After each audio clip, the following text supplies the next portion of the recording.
Warning, this content is for entertainment and educational purposes only. All right, next question here is from William P. William asks, you often discuss training smarter for athletes over 40 or 50. Specifically, you emphasize avoiding training to failure instead leaving 1 to 2 reps in reserve. Can you explain this concept in more detail? I am 55 and I usually push every set to failure. Is that unwise? How do I know I'm working hard enough? How do I know if I'm working hard enough if I'm not going to failure? Look, I know plenty. It seems to be controversial on social media right now. It's the go to failure, reps in reserve, science bros versus each other.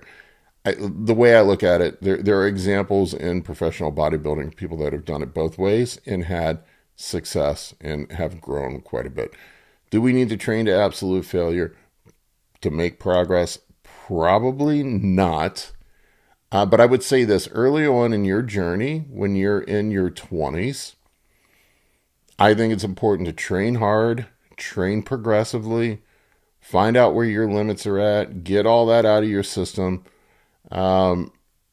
get some strength on, go through all of that, and then once you hit that intermediate to advanced level of bodybuilding, we need to start being more careful with things and consider injuries and injury risk as part of the equation.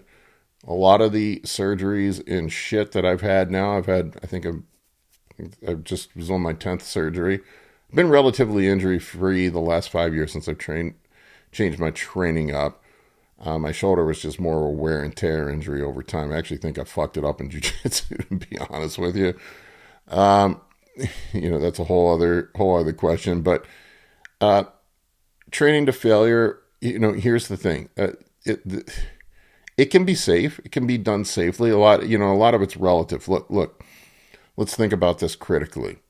Training to failure on a set of cable curls doesn't incur the same amount of fatigue, risk, and just otherwise problems that you would have if you went balls to the wall on a set of 500 pounds on squats. If you went to a set of 500 pounds on squat and you're 55 years old, you're doing force reps, you're doing widowmakers, you're going all in, it's probably going to be extremely taxing to your central nervous system. They also, we have to think about the knobs we have to turn here. Weight plays a role in it too. Exercise selection plays a role in it too. So the more weight that we're using and the bigger compound movements probably carry more risk of injury for older lifters. When I had my shoulder surgery done, my surgeon told me he does rotator cuffs, bicep tendons, and pec tears. That's like his thing that he does. And he said the majority, almost all his pec tears and shoulder injuries come from guys over 50, or late 40s, over 50, doing barbell bench presses, doing dumbbell shoulder presses, heavy compound movements. He said he almost never sees guys, especially shoulder injuries. He's like, I rarely ever see men come in with shoulder injuries that are not lifting heavy weights. It just doesn't happen. He said bodybuilders and weightlifters keep me in business. They bought my Porsche, is what he told me. So take that with a grain of salt. That's some anecdote for you, but it does seem that these things carry higher risk as we get older. So that is something that you're going to have to personally evaluate yourself.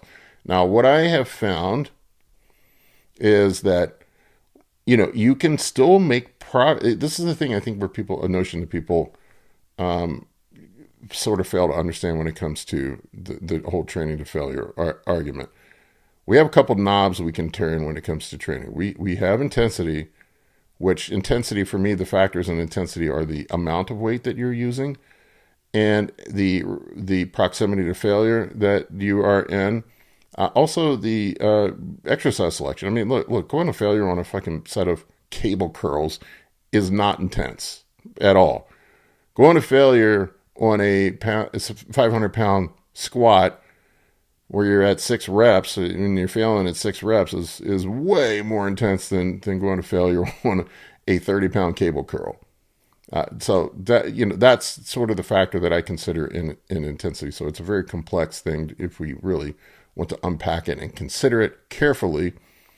So we have to evaluate this as older lifters. Here's the thing, and I see this all the time with older bodybuilders. I see guys like, hey, I tore my pec. Hey, I did this, I did that, and I battled through, and I still made it through to my show. And I'm like, well, maybe if you just dialed things back a little bit, maybe if you selected some better exercises, you might not have gotten hurt, and you maybe would have made better progress. I mean, there's a saying in the NFL, you can't make the club in the tub. It's the same thing in bodybuilding. You can't make progress if you're beat up and hurt all the time. What's the point in going to failure? If you go to failure, you're fucked for 6 weeks and you have to deload or you have to take breaks. Wouldn't it be better to go 90% all the time than 100%, 10% of the time? I don't know. I mean, that's sort of my take on it. And it was a real big adjustment for me mentally because I love to train to failure. I absolutely fucking love to train to failure. I love going into the gym, lifting some heavy ass weights, going balls to the wall and testing my limits. It's a mental thing more than it is anything. And having to, I just found out, when I hit like my early 40s, I just started getting hurt all the fucking time. I couldn't train. I would do 1 week of that solid training, then I need 3 weeks to recover from it. And what I found is if I dialed it back just a little bit, I didn't have to do anything crazy, be more intelligent with my exercise selection, be more intelligent with my proximity to failure, be more intelligent with my loads, increase the rep range, which is going to reduce risk, that this crazy thing happened and I started growing again. And I got hurt less. And so these are all things that we have to consider. And another thing too, look, I'm not saying that if you want to train to failure, train to failure. I don't have anything against it. I did it for a long time myself. I was Mr. Smash the Logbook for 15 years.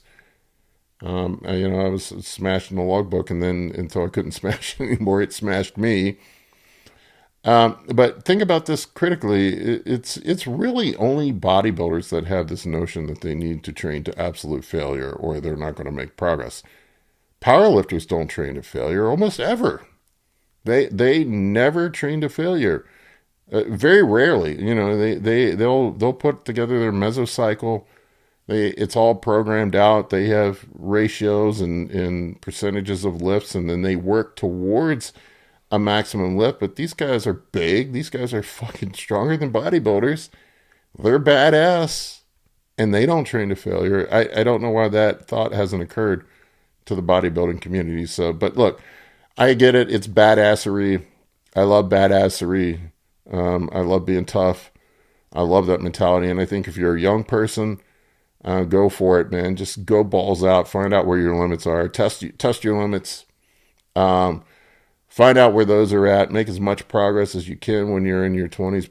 Smash that logbook. Progress. When you're an older lifter, you got to be more careful. You got to be more intelligent with your training if you want it to be sustainable. Otherwise, you're going to be getting orthopedic procedures done every couple months, and you're just really not going to be in the gym. You're going to end up crippled. I can't tell you how many hobbled up 55-year-old hardcore bodybuilders I see at these expos and shows. I mean, the guys that were the hardcore guys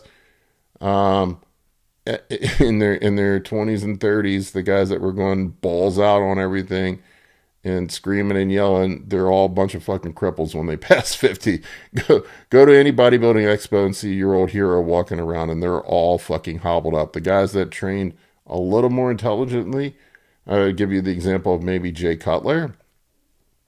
I know Jay Cutler didn't, he was more of a volume guy.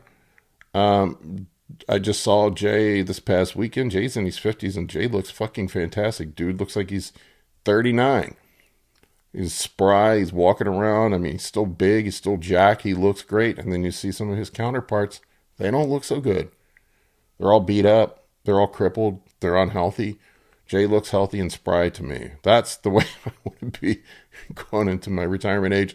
So I would say be intelligent with your training. Ultimately, do what you love. That's what this whole journey is about. But for me, I would be smarter with your training and consider those factors when making your program.